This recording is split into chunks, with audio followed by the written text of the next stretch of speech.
KW Continente presenta los análisis y comentarios del ingeniero José Isabel Blandón y Fernando Correa.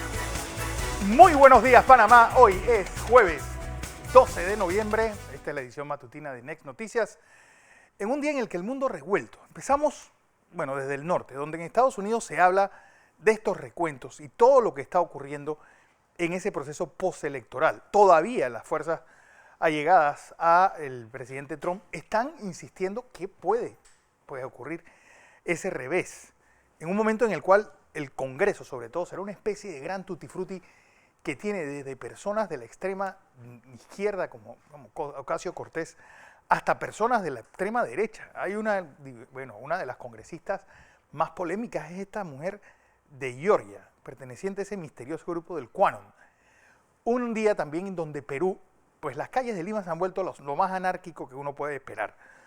Pues mucha gente en la calle, pero ¿qué los aglutina? Ese es el gran problema. Esto todo en un momento en que los taxistas han prometido en Arraiján, ya están nuevamente en la calle.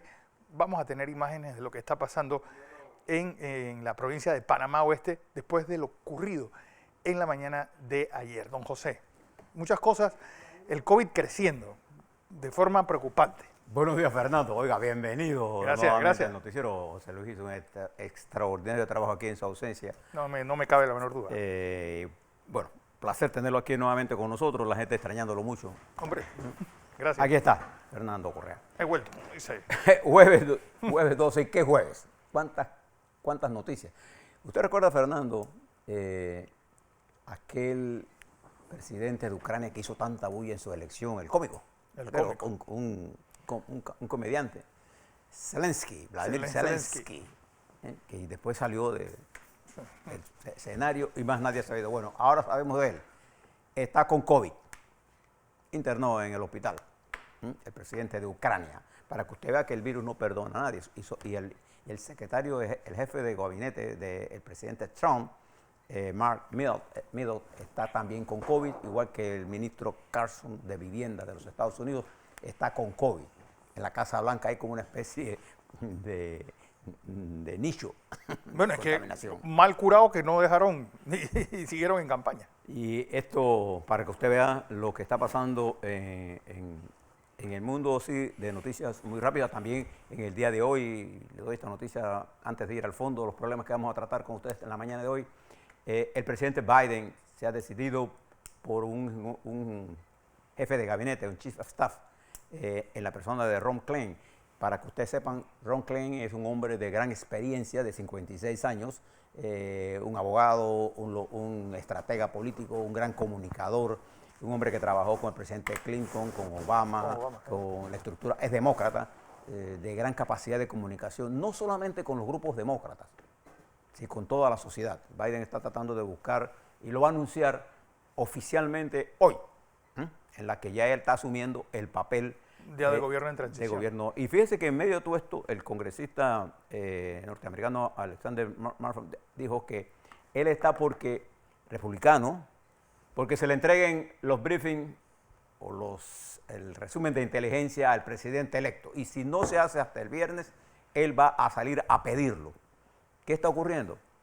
Los republicanos, ante la terquedad de Trump, la estructura particularmente senatorial, que tiene hombres y mujeres de mucha responsabilidad, ya van a tomar partido de ellos solos.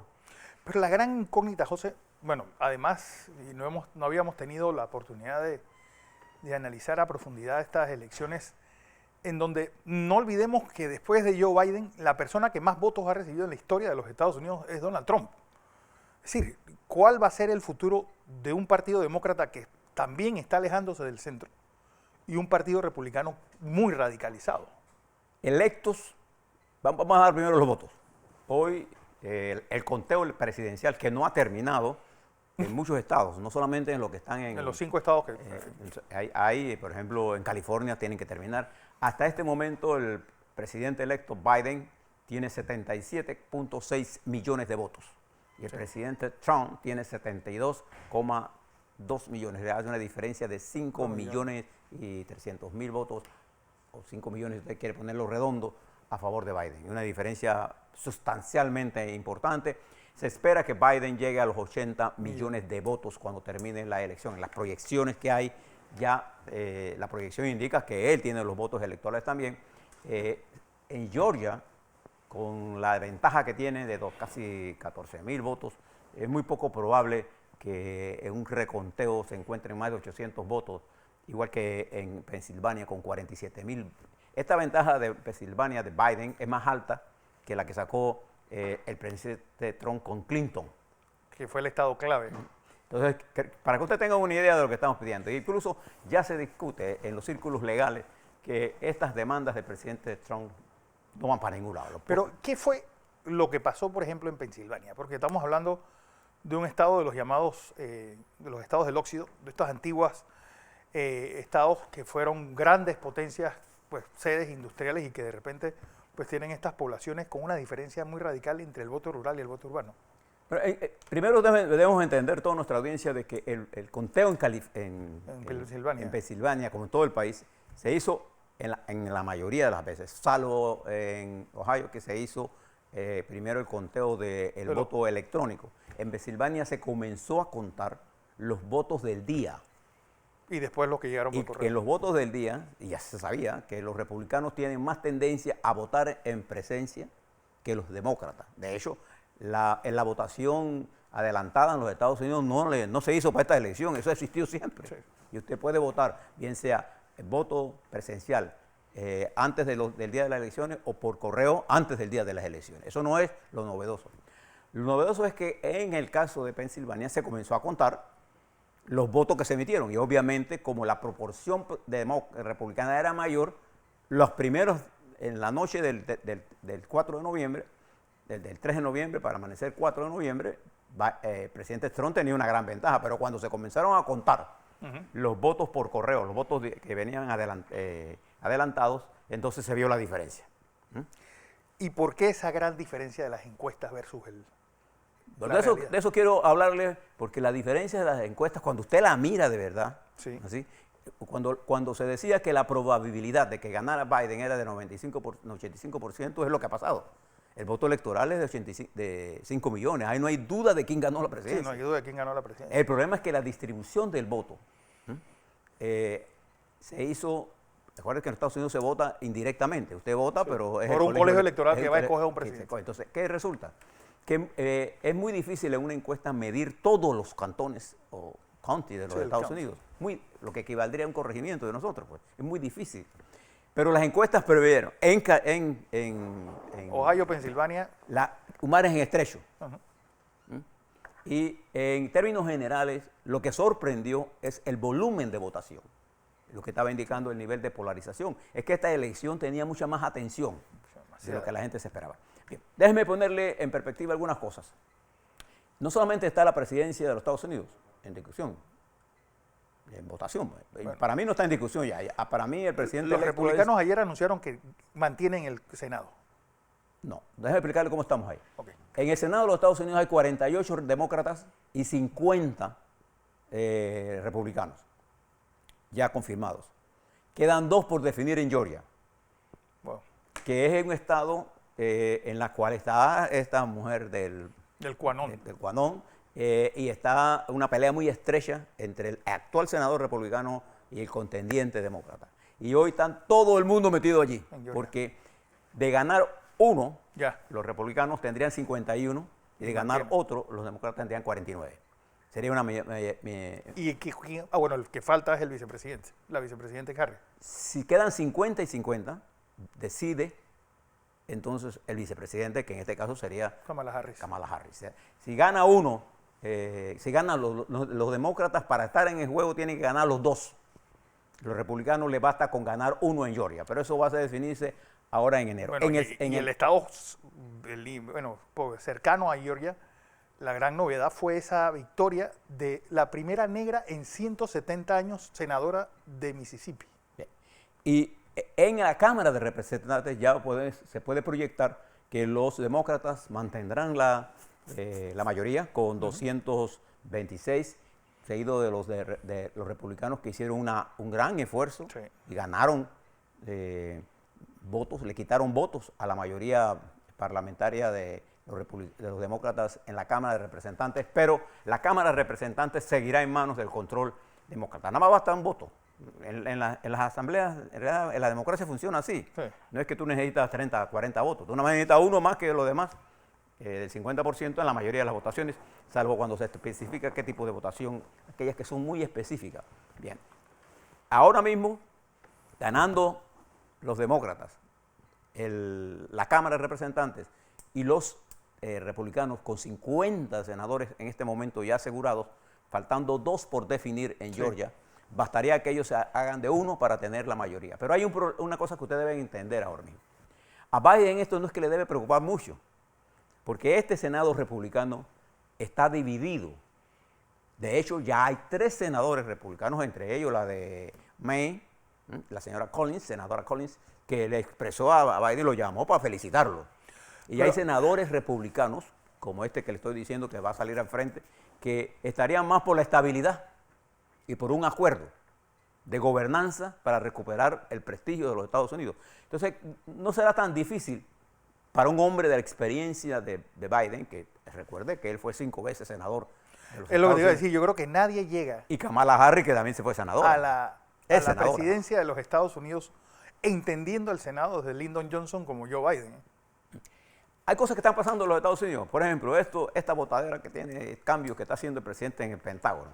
Eso es peligroso. Muy peligroso. Porque un país que tiene bombas nucleares no puede estar haciendo esas cosas.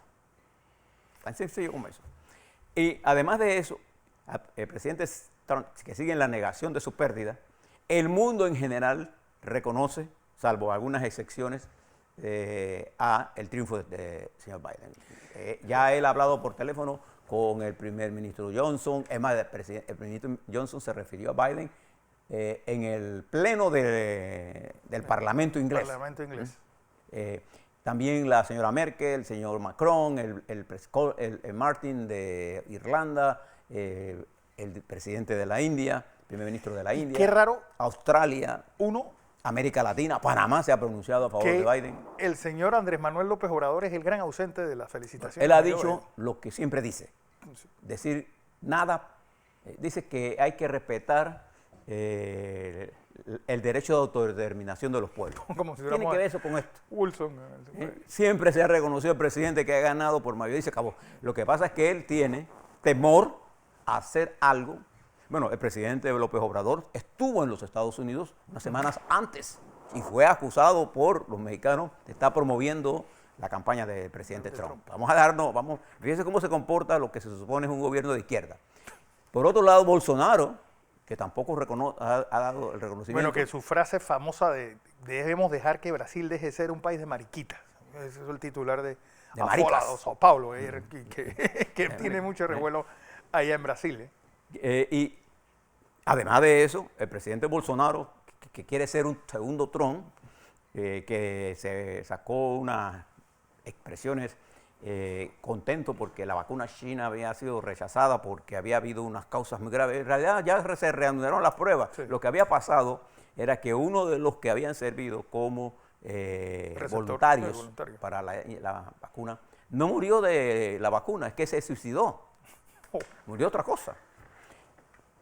Eso está pasando en el mundo cuando los líderes globales apoyan a Biden. Biden hoy va a designar oficialmente a su jefe de gabinete en un proceso que la mayoría de los abogados serios de los Estados Unidos, la mayoría que conocen de reformas constitucionales y electorales, saben que aquí no va a pasar nada más que confirmar la victoria. ¿Qué va a pasar en las próximas semanas? Vamos a vivir en incertidumbre. Igual también lo que de China. Sí, permítame antes que nada darle las cifras mundiales del COVID, porque es importante que entendamos la dinámica del virus a nivel global. En el mundo en este momento, fíjese que en los últimos 7 días, el virus ha crecido en 4.7 millones de positivos. Estamos hoy cerca en 52,1 millón de positivos. Sí, bueno, la cifra exacta, atención, globalmente, pues 52.606.557 y 1.299.825 fallecidos. 1.300.000, redondeado. 2.47 de tasa de letalidad mundial. Y en los Estados Unidos sobrepasó hace rato los 10 millones y está en 10 millones, .6. Bueno, 10.708.000 Y- 676. Y con una cantidad de Y ayer, 140 141.809 contagiados. no, muertos. No, contagiados ayer. La cifra más alta. 141.809. Es la cifra más alta de todo el periodo. Y la última semana los Estados Unidos han mantenido las cifras rompiendo diariamente el récord. Y ellos se están rompiendo ellos automáticamente. Ayer hubo 1.468 fallecidos en Estados Unidos y hasta hoy, la pandemia ha provocado 247.398 fallecidos. Y este Bolsonaro que dice que no hay que ser marica, además ha sido condenado mundialmente esta es una expresión muy homofóbica, atribuyéndole a comportamientos emocionales, psíquicos a una determinada persona por su preferencia sexual. Yo no he visto una forma más brusca, ordinaria, grotesca de mantener una posición tan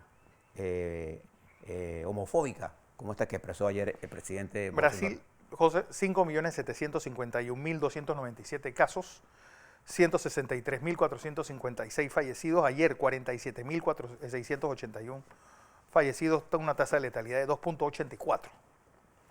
Pues rápidamente vamos a ver un recorrido por América Latina. La pandemia global sigue creciendo, en los Estados Unidos se está desarrollando brutalmente, en nuestra América también está creciendo, en nuestro país, ahora cuando le dé la cifra, los positivos están aumentando enormemente. El promedio, nos estamos acercando al promedio diario, muy cerca al promedio histórico. Estamos por encima casi dos veces y media más de lo deseado en positivos en Panamá en este momento. Pero fíjese ahora en nuestro continente, además de la pandemia, que está extendida.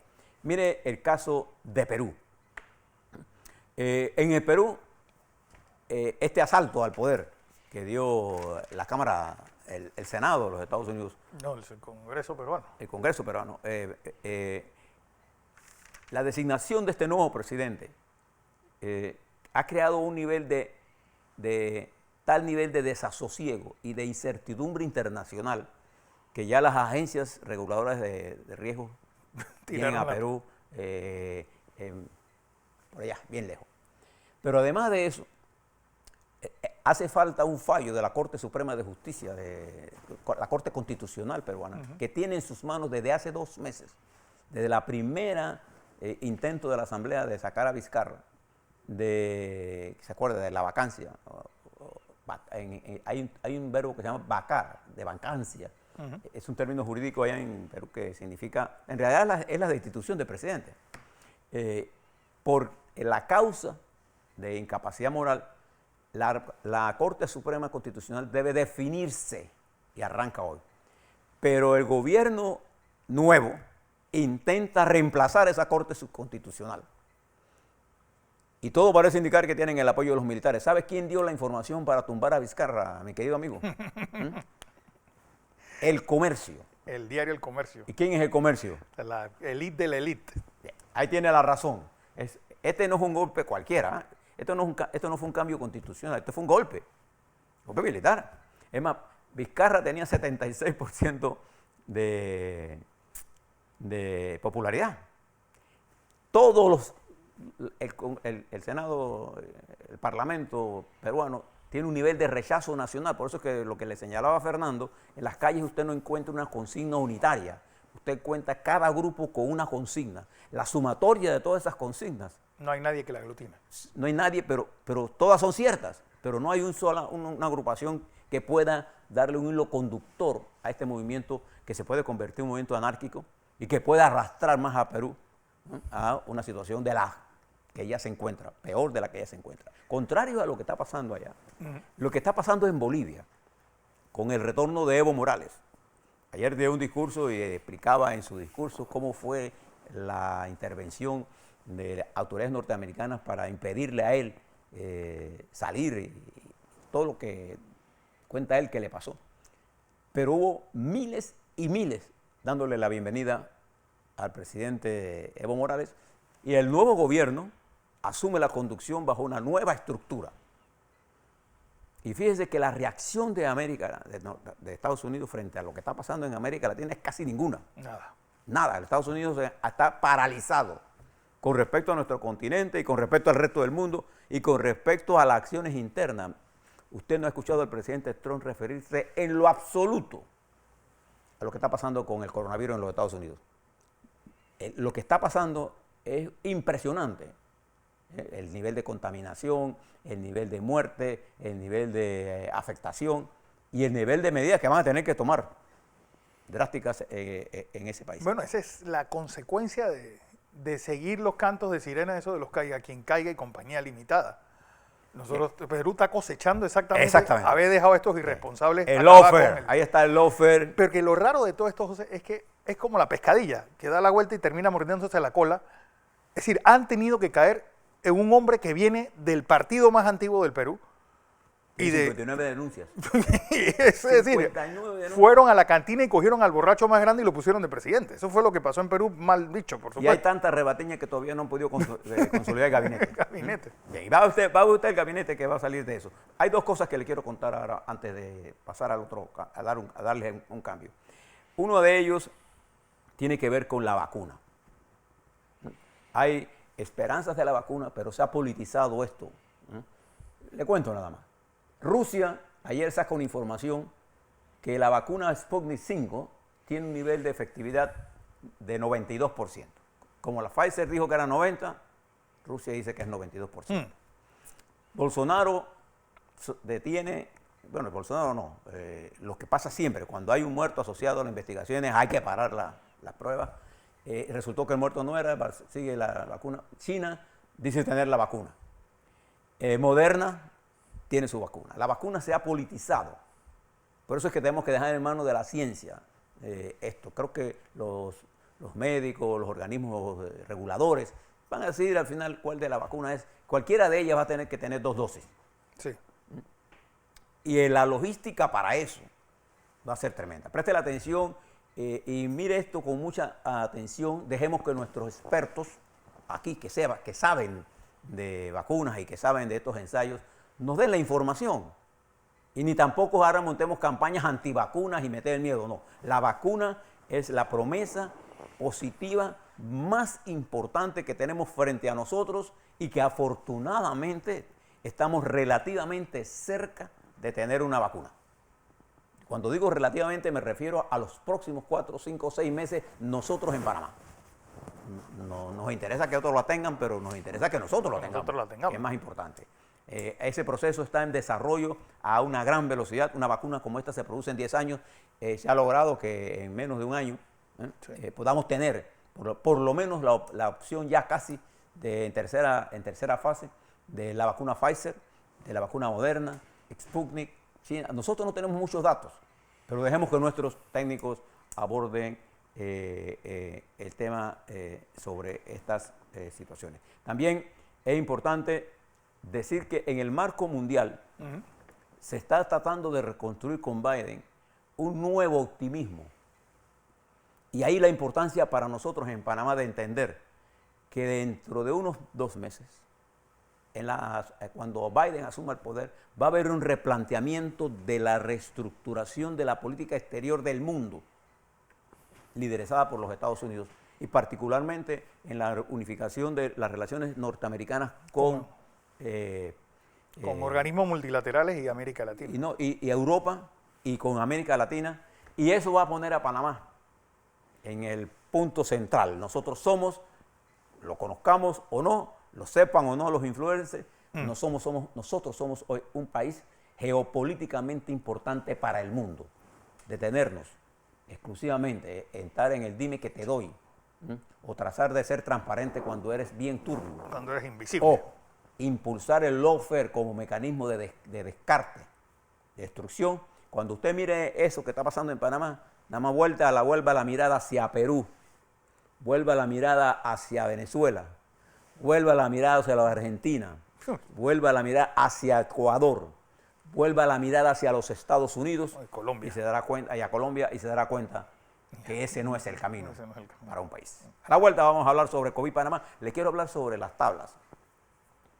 Y le adelanto, Fernando, usted sabe que la tabla y Guaraní no tienen agua. No. Pero además de eso, me decía Vanegas que en las tablas, Fernando, hay un problema con las palomas. en el Parque Belisario Porres, en la iglesia, hay un exceso de palomas. estas aves. La contaminación, el excremento, eso genera mucho. También Y en esa área de las provincias de Los Santos hay antas. Ahí fue donde... Entonces yo quiero hacerle un llamado a las autoridades de salud, al Ministerio de Ambiente, para que le presten atención a estas cosas. Cómprense un halcón, hombre. ¿Alcanzará? Así fue que el Santiago Bernabéu era un problema permanente con las palomas hasta que Pero compraron este es un problema en las tablas en este momento. dos halcones y los desaparecieron. A la vuelta vamos a hablar de todas estas cosas.